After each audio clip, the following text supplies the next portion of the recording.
what we're going to cover here is ground to air dribble setups, specifically in this pack called Dribble Gym. So you can freeze, code's on screen. I'll put it in your write-up as well, Joe. But you're freezing here, Dribble Gym. And so we're going to specifically work on all the ground to air dribble setups. So when we're doing a ground to air dribble setups, there are a couple different types. You have the self setup. So this is a self setup here. On a self setup, we need to chip the ball once in the air and then use our second jump to pop the ball higher. So I'm getting one chip and then using a double jump, holding both jumps, making sure I max out both jump timers to get the ball started in the air. When possible though, make sure you're getting on line with the net. So like, yes, you can hit the ball here and then like correct it after. Much harder to do this than just like getting on line with the net and then taking the dribble this way. Ideally is what we're doing, right? So remember to line yourself up. I know it sounds basic, but this is important for just increasing the odds that the ball goes in the net. Because if you're going at the middle of the net right now, right, and you mess up a little to the left or right, you're still in the net. But if you try to take the ball at this post, right, and I can't get it to the left in time, I can't score. Now, specifically on a couple different ground to air dribble setups, let's talk about this chip to air dribble. So when the ball's rolling into us, we need to, as much as possible, time our second jump to increase the height of the ball and resist knockback. So what we don't want to do is jump both here. Yes, you can keep an air dribble going. It's much harder to use both jumps and then continue it. You have to rely more on your touches being precise. Whereas if you use this second jump there, you can get much more height and kind of make your life a lot easier. So remember this idea: when we make second contact with the ball, if we want that second contact to be the jump. So this is an important idea.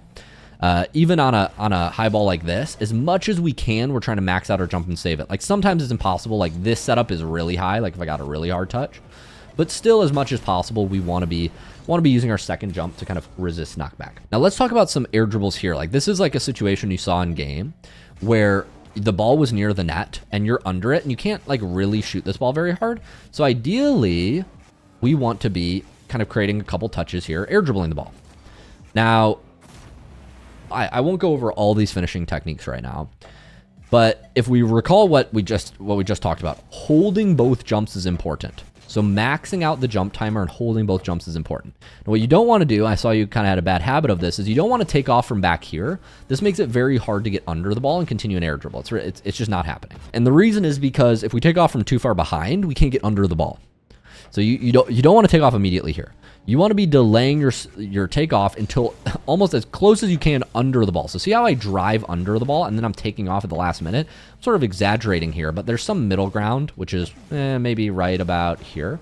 And this is how we want to be hitting the ball. Striking, somewhere under and somewhere behind the ball, but trying to get under it as much as we can before we take off. Now, the last thing that's going to be important for you is the air roll. You'll notice that I'm always holding air roll left, which is my square button. And that's because air roll reduces your knockback. Now you can do this with joystick air roll.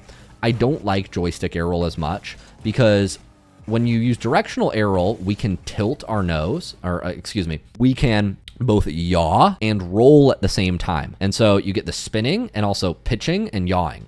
So pitch forward, back, yaw left, right, spin or roll around the Z axis. And so like, for example, there are two spins that I use very often on these setups. You have the tornado spin, which is arrow left and push joystick right. That lifts from normal flying, that lifts my nose up and back. So that climbs me higher and further back. And then I have the reverse tornado spin, which is arrow left and push joystick to the left. This ducks my nose down. And you see the arrow left, push joystick left. From this normal flying position, this drops my nose. And so based on where my first touch is, if my first touch is up, I will use a tornado spin to slow down and get back behind the ball. So if my first touch is up and behind me, I'll use arrow left and push joystick right to try to get back behind the ball. And I'm exaggerating here, but one of these spins, like here I'll use a tornado spin, that slows me down. That gets me back in a position where I can sort of create on the ball. Now, if you make a heavy touch and the ball goes far in front of you, then you might use a reverse tornado spin. Once again, arrow left, and that's going to be stick left to try to swoop under the ball and kind of get back to it. And so these are two different adjustments. Like here, I might use a reverse tornado spin to try to get back under the ball. So that's like behind me, I'm using a reverse tornado spin to slow down. A normal tornado spin to slow down. When the ball's in front of me, I might use one reverse tornado spin to catch back up to it. And so these are just two of the air roll adjustments that you will use. I think this was probably the best example. You'll see how I hold square and push my stick to the left if you're watching on the recording, right here.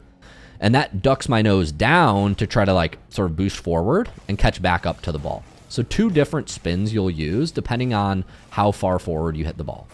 Now there's also like turn left, turn right adjustments. We outlined all of these adjustments on the RL Bootcamp channel. And we have a series where me and my team of pros show you each one, whether you're arrow left or arrow right. But for starters, I think these concepts will help a lot with these ground air dribble takeoffs, with you creating multiple touches, because you need to be able to time these setups and get more than one touch in order to, in my opinion, successfully push through Champ 3, GC1, GC2. Like, you just need to be able to create aerial plays. You just have to be able to do this. So yeah, just a couple skills for you to train that I think will be helpful for you, Joe or Sub. And when you're ready for more, let me know. I hope this helps. And like I said, I highly recommend what we got going on the RL Bootcamp channel. We have how to turn left, turn right, slow down. It's like if you want to like in-depth breakdowns, tornado spin is where you start. Then I would probably go to reverse tornado. That's what I was discussing today. And then turn left, turn right. Well, I'd probably learn reverse tornado last. I'd probably go in this order, 1, 2, 3, 4. But these videos have helped a lot of people. So I'm Shock, feel free to check them out. Professional Rocket League player for over 4 years, as well as that is people. That is my system and our team system. So I hope that was helpful. And I am 3 minutes late. I'm gonna get started with the coaching call, catching up on the last 5-6 replays from yesterday. But I hope that was helpful, Joe. Let me know if you have questions. I'll put this in the VIP chat, and I'll see you in a bit.